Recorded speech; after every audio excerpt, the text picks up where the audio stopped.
Unwrapping the Pharaohs by John Ashton and David Down. Chapter 26, The Third Intermediate Period.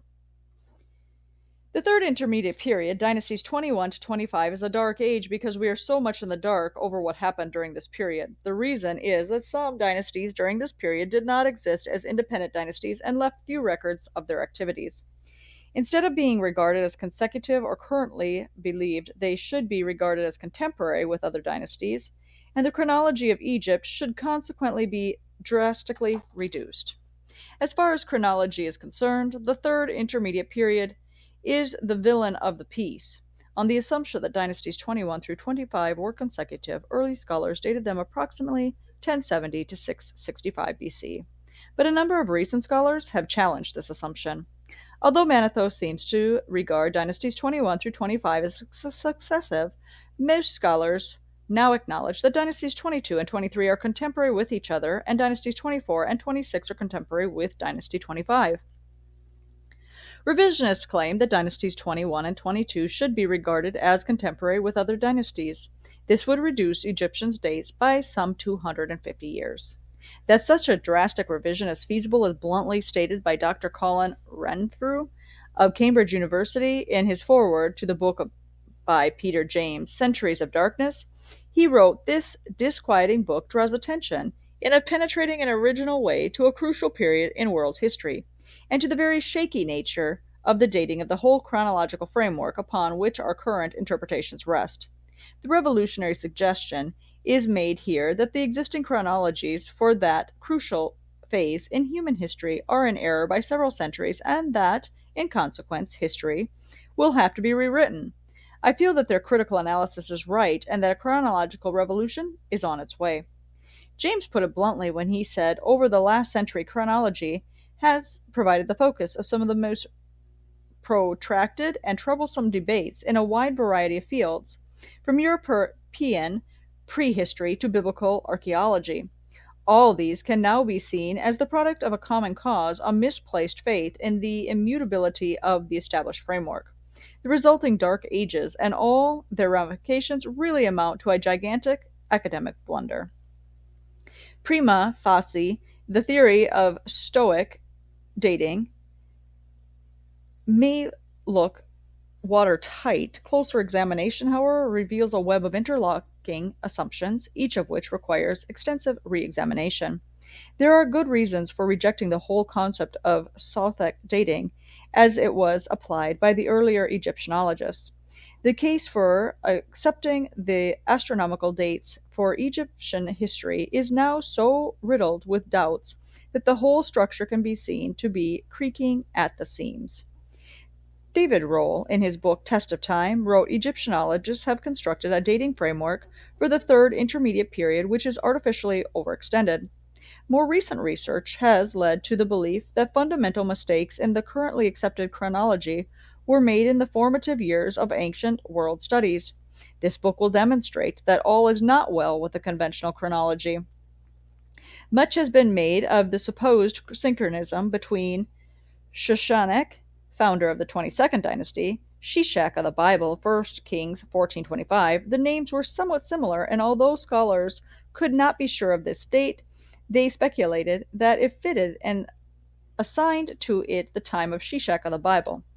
However, even if they are contemporary, this may be nothing more than a fortuitous coincidence. But there is also the problem of the names. They might sound approximately the same in English, but they are far apart in the original languages.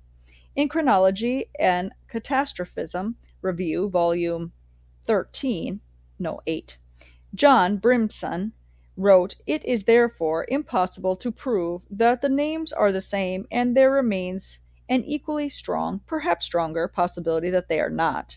He concludes by saying the identification of the two kings is by no means certain, and it cannot be held to stand in the way of the drastic revision of TIP chronology, as proposed by Rohl and James.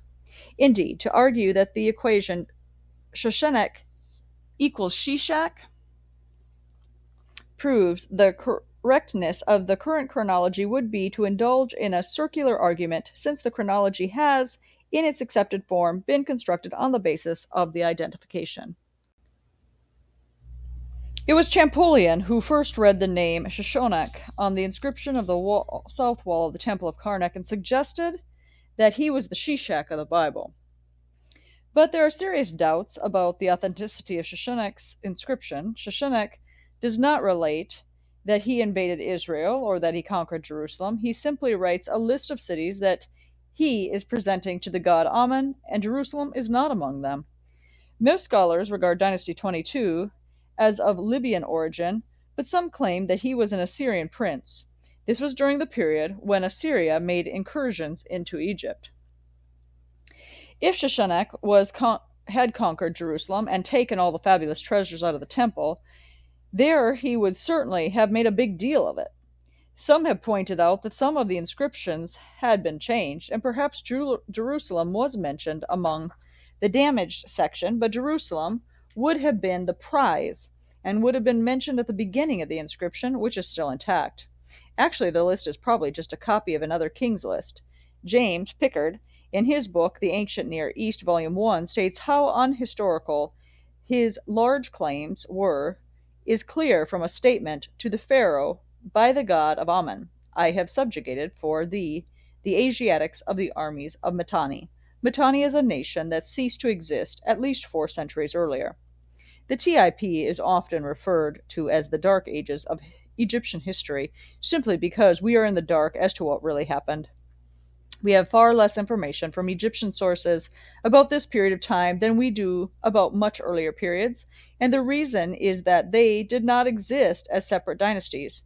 Egypt is a long, narrow country spread out along 621 miles of the Nile Valley, and there was not always a strong ruler who could unite Upper and Lower Egypt. So there were times when one ruler would be over one part of the country while another ruled somewhere else. The Armenian translation of Manetho's Dynasties by Eusebius says, if the number of years is still in excess, it must be supposed that perhaps several Egyptian dynasties ruled at one and the same time. For they say that the rulers were kings of this, of Memphis, of Ethiopia, and of other places at the same time. It seems, moreover, that these kings held sway in different regions, and that each dynasty was confined to its own nome. Thus, it was not a succession of kings occupying the throne one after the other, but several kings reigning at the same time in different regions. These Dark Ages are not confined to Egypt, as the chronology of neighboring countries is dependent on synchronism in Egypt. They also have problems. In the archaeological evidence from ancient Greece and the Hittites, there are centuries when it seems no one was living there. But it is not the people who are missing, it was the time period that has been interpolated. Of course, there have been discoveries related to some of the rulers named in these dynasties. In 1940, at Tanis in the Delta, Pierre Montet discovered the burial of Pasunes of Dynasty 21. There were fabulous treasures, including a beautiful golden death mask, but such discoveries say nothing about the status of the dynasty or of its chronological order. David Rohl highlights the anomaly in the sequence of the dynasties in his book Test of Time. The collection of royal mummies was found in the tomb of Penujam II near Hatshepsut's temple. When Penujam was buried during the reign of Siamun, the priest took the opportunity to quietly relocate the royal mummies that were under threat from tomb robbers, and they very thoughtfully labeled the mummies with the names of their owners. The conventional date for this burial was 969 BC, toward the end of Dynasty 21, but the problem for the traditionalists was the discovery by museum staff of writing on one of the bandages wrapped around a royal mummy, which disclosed the date of the bandages. It read, "Noble linen, which the Dual King, Lord of the Two Lands, son of Re, Lord of Appearances, Shoshonek Miriamun." The implications were obvious. Shoshonek was founder of Dynasty 22, yet here were bandages made to wrap mummies from Dynasty 21. So Dynasty 22 must have come before Dynasty 21. Somebody could not count. It is not good enough to defensively suggest that the tomb was reopened later and the bandages inserted in the time of Shoshonek. The tomb was only a narrow passage blocked by the mummies, and it is unlikely that anyone would have squeezed past the outer mummies to enter the later mummies. These examples highlight the serious problems with the Egyptian chronology for this particular period and illustrate why clues from Assyrian and biblical chronologies are so important.